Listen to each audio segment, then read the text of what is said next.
Welcome to the Wellness for Women show, where we talk about life, weight loss and everything in between. I'm Faye Caseman, founder of the AAA Way Life and Weight Loss Programme, and I'm here to help you put together the pieces of life and weight loss for one last time. This is an episode of the Wellness for Women show, filmed live in the free Facebook group. I'm going to cover today. So I'm going to cover off module 2 of my food freedom programme. That's in the AAA Way, and that is about the 4 daily steps. It only takes 4, then you had to count then, 4 daily steps in which to gather the awareness that you need in order to find lasting weight loss and food freedom. So let's get on into it. So yo-yo dieting, right? That's what I'm trying to help women get away from. And all I can say to that is, yo-yo dieting, it's the pits. You're losing and gaining the same weight over and over again over the years. It's not only frustrating, but it's ultimately it can be bad for your health. And now ultimately is the time to break that old cycle and lose that weight for good. So why do dieters have a tend to yo-yo diet and not sustain their weight loss? Well, the answer to that is the method. Many dieters lose weight by they're not able to or want to stick to for the rest of their life. I just see that somebody's popped in and say hello, thank you for joining. And this is where the food freedom method comes in that I've got within the AAA Way programme. So for those who don't know me, I am Faye Casement. I help women lose weight for good in a way that is sustainable and in the long term and fits their daily lives. Because I strongly believe that life and weight loss go hand in hand. And so that's where I come at this from, is life coaching and weight loss coaching. So last week I talked about step 1 on the AAA Way food freedom path, which was awakening awareness. So if you didn't catch that, have a little look in the guides and grab that. And this is all about the importance of setting yourself up with good foundations for weight loss. So really getting into and what it is that you want to do, why, and where you currently are at, basically. This week I want to talk to you more about present day terms and how you can gather awareness to help you lose weight for good. And my hashtag is say no to the yo-yo. So losing weight can feel like a constant battle, constantly calculating, negotiating whether something is allowed or not allowed, and a never-ending cycle of judgment about food and how you've shown up around food for that day. And ultimately, it can be exhausting and downright discouraging. But what if there was another way? A way where you can eat what you wanted without having to worry about it and still lose weight? Would you want to know how?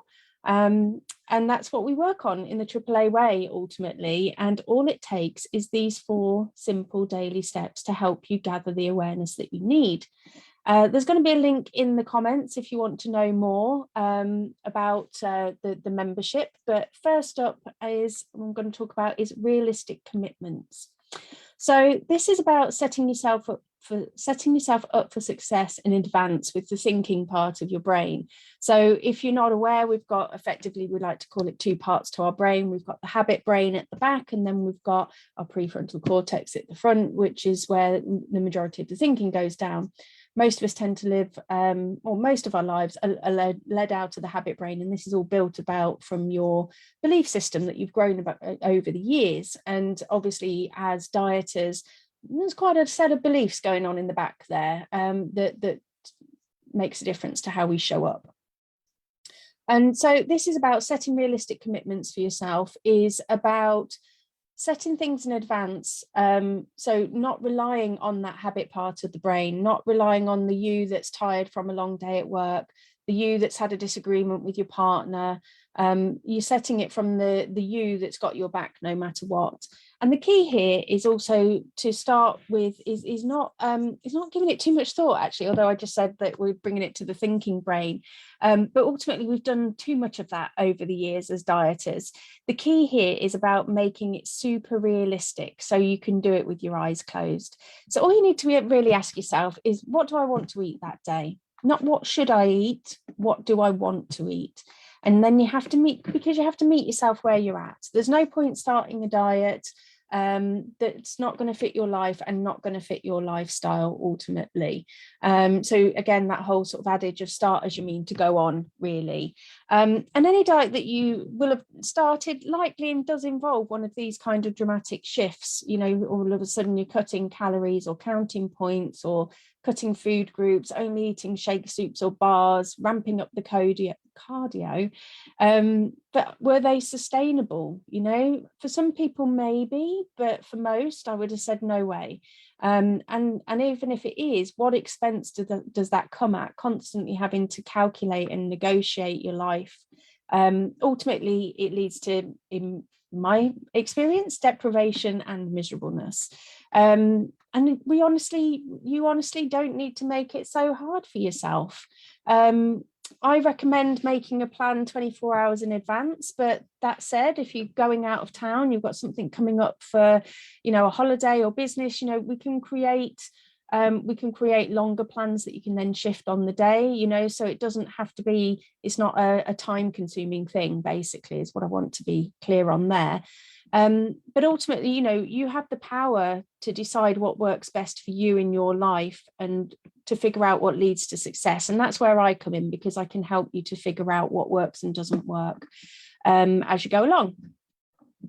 So for me, like I say, I've learned that weekly plans don't work for me. I very much am somebody who needs to or prefers to fancy the food that she wants to eat. So if I make a plan on a Sunday, by Wednesday I don't want what's on the plan, or I probably have even forgot where I put the plan. So that doesn't work for me. But planning something on the day 24 hours in advance, that's all fine.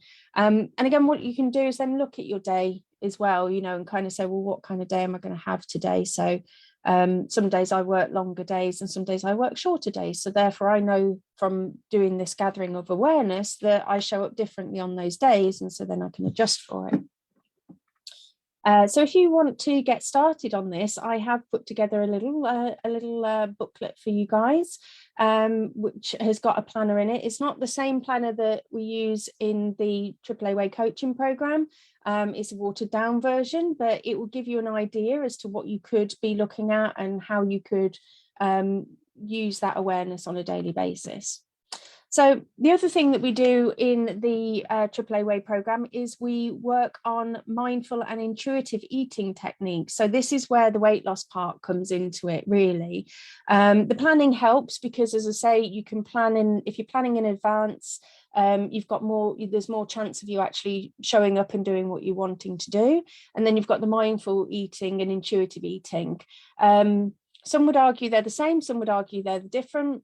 I ultimately am not here to get into, you know, which is the correct definition. I would say that the way that we use it is it's a mix of both things if you were to really truly look at them.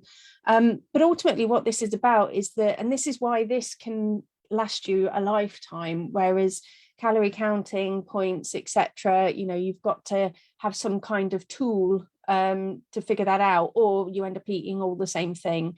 But this is about just getting back in tune with yourself and your body as how it was designed to.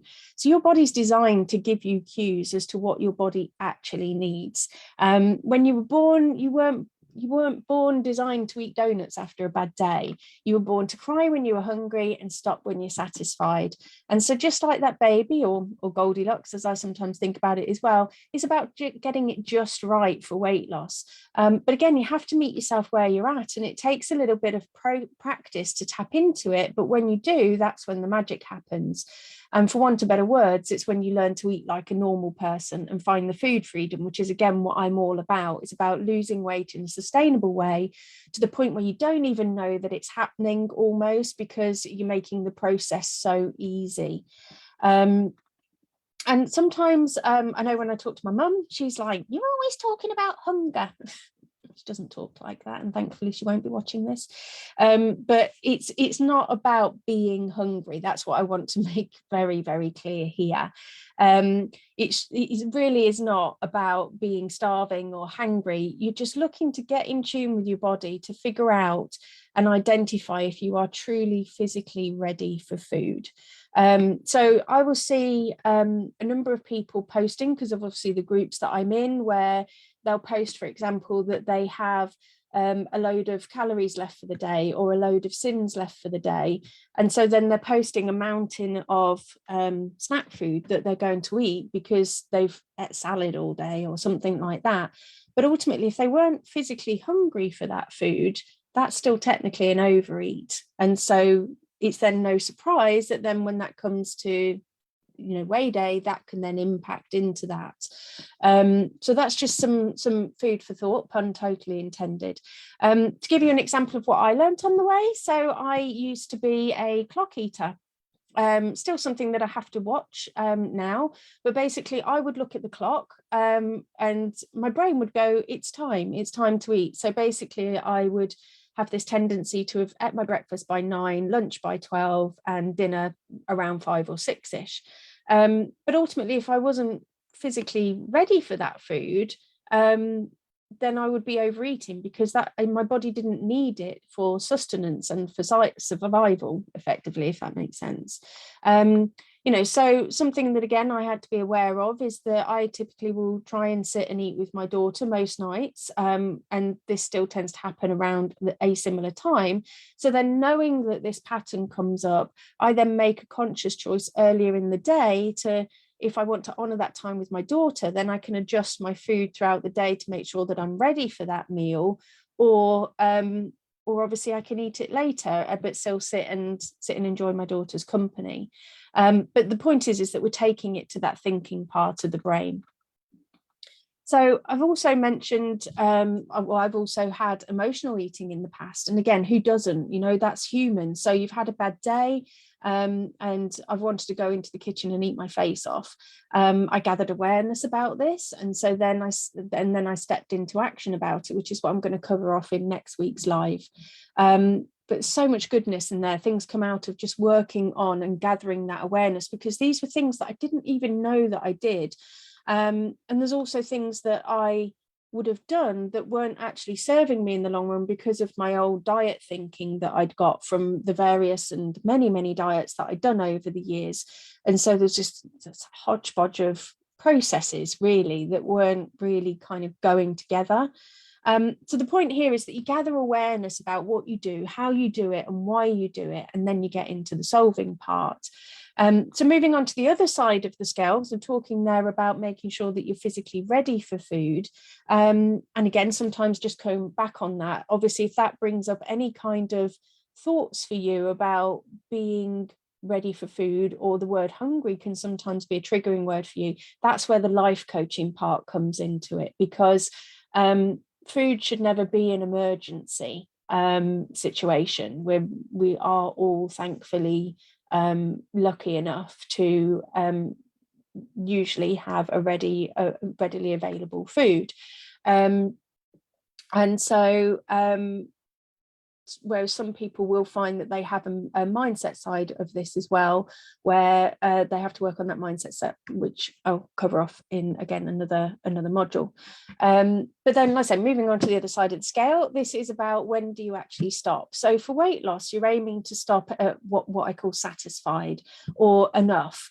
So I don't use the word full, which again, I think can have mindset connotations, and for most people who have a weight issue and or have been dieters, full will mean quite a different thing to, again, what it is typically used for in intuitive eating terms. Because full, I would have said, is, I mean, certainly full to me is like, I need to undo my trousers, I'm uncomfortable, I might feel sick. And if you're at that kind of stage, that, again, that's your body telling you that you've gone too far, that you've given it more than it actually needed at that precise moment in time. So you want to stop ultimately when you've eaten, and know that you won't need to eat potentially until your next planned meal. That's kind of the aim. But again, just to reiterate, it is not about being hungry in any way, shape, or form. So in the coaching program, I'll go into what's called the hunger scale in a lot more detail, but that's just keeping it super simple. But with this kind of thing, again, you can gather awareness. So for example, you might have certain food quite quickly, and you might have other foods that leave you more satisfied for longer. So therefore, again, you can play about with that. Again, you might be somebody who struggles to stop at satisfied rather than belly busting full when it's your favorite foods, or perhaps so certain times of the day you might find it harder, or going out with friends and eating with loved ones. These things happen. Again, we're human. Now, as a dieter, usually what that would mean is some great declaration that that's a good or a bad day. And the result of that is likely to then lead to you feeling very deflated, useless, a failure.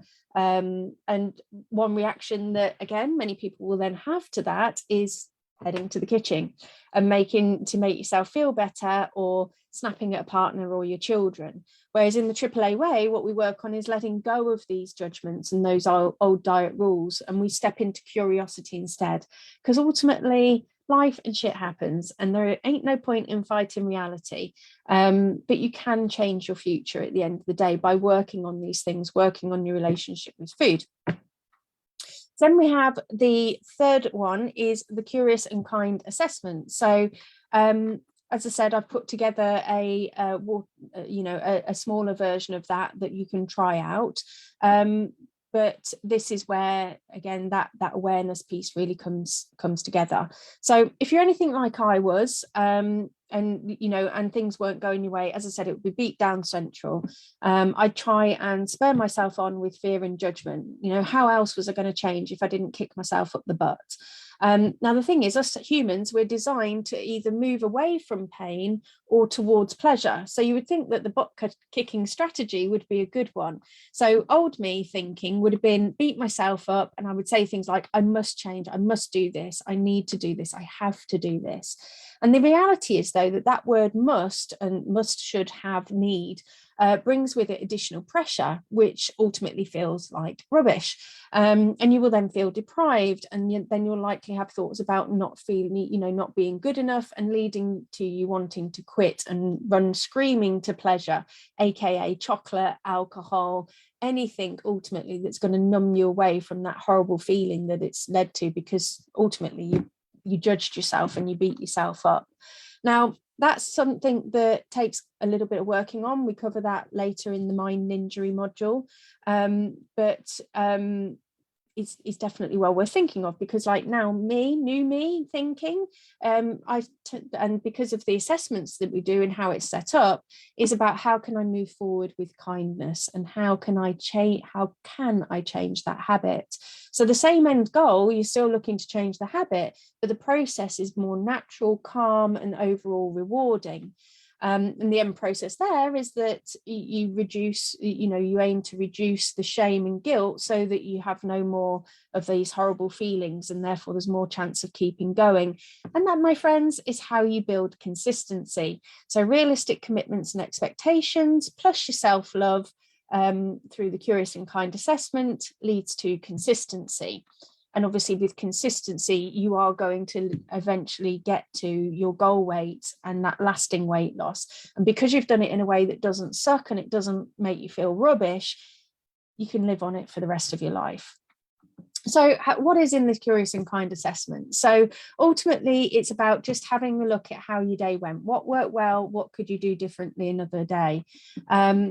It's trying to look at it as neutrally as you can do, because as I say, as old yo-yo dieters, we would have been looking at the day with judgment. This is now trying to step away from that and look at it with curiosity and kindness. And again, if you struggle with that, that's where you can reach out for coaching, you can reach out for support. Which leads me very nicely into the fourth one, the fourth daily step, which is sharing it with others, sharing your journey. So by nature, we are social creatures. Even the most introverted amongst us will have some tendency to be social. It comes from our cave person days, safety in numbers and all that. So you need to tap into this. Now, you can go through your journey alone. There's obviously a lot of work that you can do and will do on your own still, in terms of, some self-coaching and working on your mindset, that kind of thing. But having accountability with and to others is really, really powerful. And that's where having somebody or a group of people that you can share daily with will help to keep you going. And this is why in the AAA Way, we have a Facebook group so that members can tap into the power of that community, make friends, swap ideas and connect. And that's why I built this group too, ultimately, so that you can do that even if you're not in the membership, in a safe container. Because I have seen some rather horrendous spam fests out there in other groups, other weight loss groups. And, I want this to be a safe place for people to, like I say, post ideas, share ideas, reach out for support from other women ultimately. And as Les Brown says, community is one of the most important aspects of a fulfilling life. So those, ladies, are my 4 daily steps for lasting weight loss, which in summary are setting realistic commitments. So ones that even the tired you of 6 p.m, or 7 p.m, nearly as we're going to be, can follow. Tapping into your body again with intuitive eating techniques. So going back to basics, assessing your day with curiosity, and most importantly, kindness, and sharing your journey with others. So I hope that those tips will help you on your wellbeing journey. Don't forget that they can also be applied to other areas of your life. This is the whole point, again, of the way that I look at life and weight loss, of them going together. So, if you're looking to get a promotion at work, gathering awareness about what you're doing at the moment, tapping into your intuition effectively as to what's going on there. Maybe obviously not the mindful eating, that kind of thing, but again, sometimes mindfulness techniques can help with other things. Sharing your progress, reaching out for support, all very critical. And again, just getting curious again as to what is going on, but ultimately treating yourself with kindness. So that is it, ladies, for this week. Thanks for listening, and don't forget, if you want to boost your life and weight loss the AAA way, check out the relevant links for today's show in the description. Speak soon.